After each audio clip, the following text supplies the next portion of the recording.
Yeah, Mr. Michael. So, how do you see today's game? What are your takes on the tactical angle and the on the field play? What do you think? How did you feel Arsenal fared? It's really a disappointing match. I won't lie to you. It's a very disappointing one. I don't even know what to say. I really, honestly, do not know what to say. But I will blame the coach. I will definitely blame the coach.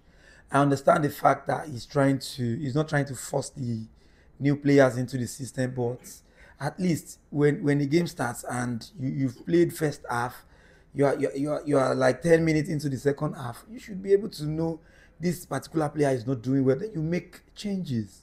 But he refused to make that changes. And another thing, I will blame the goalkeeper for that goal. But in all, it's really a disappointing game. I never expected this kind of result. Though Liverpool is a great team, but I never expected this kind of game. So, will you say your expectations today were crushed, or how will you put it? Exactly, my expectations in today's game were not met at all, owing to the fact that in the past 2 to 3 years, Arsenal has actually not lost to any top six team in the Premier League. So I was expecting, bad as it may be, probably a draw or Arsenal would take the win. I never expected this loss at all. It's not a loss that I'm embracing. I'm totally feeling bad here.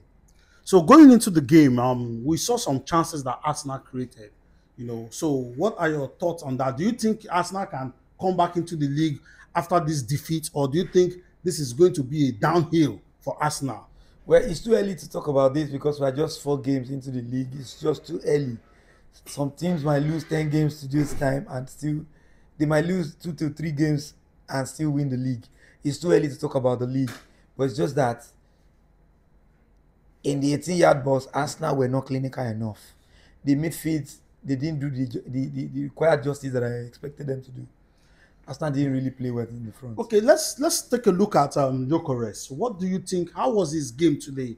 Depending on, he has played 2 games and he has had 2 goals. What do you think? Do you think he should have done more today, or do you think it's one of those days?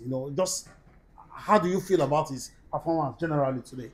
Well, I cannot blame Gyökeres 100% because a striker is as good as the passes they feed you with. Gyökeres didn't have enough pass until second half, probably 75th minute when Eze came in and he started playing purposeful football in the front. They didn't give him enough ball that I can use to judge him. He didn't get enough chance. All So I right, can't use this to judge him. looking at Eze's performance in the few minutes he played very well. Do you think he should have started the game, or do you think the coach made a mistake by playing Eze, bringing him into the second half? What's your take? Well, I won't blame the coach for bringing Eze late because Eze is just a player that they just brought him into the system. He's not used to the system yet. If the coach decides to start Eze and Eze did not play well, people will still blame him and tell him, why will you start somebody that is not used to the system? So I believe what the coach tried to do is, let me play with the people that are familiar with this kind of play. Liverpool, Arsenal, this is a serious game. It's not just you playing a bottom team where you can gamble. So I wouldn't blame the coach for bringing on Eze late. I wouldn't blame him for that. Okay, just in one word, how do you rate the performance between Liverpool and Arsenal in one word? Was it good? Was it spectacular? Was it a flaw? How do you rate it? The both of them, they were just playing cautious football. Everybody was just waiting for the opponent to make mistake so that they can capitalize. Really, the both of them didn't play a good game. I didn't enjoy the game at all. All right, thank you very much, Mr. Michael. Thank you. Thank you.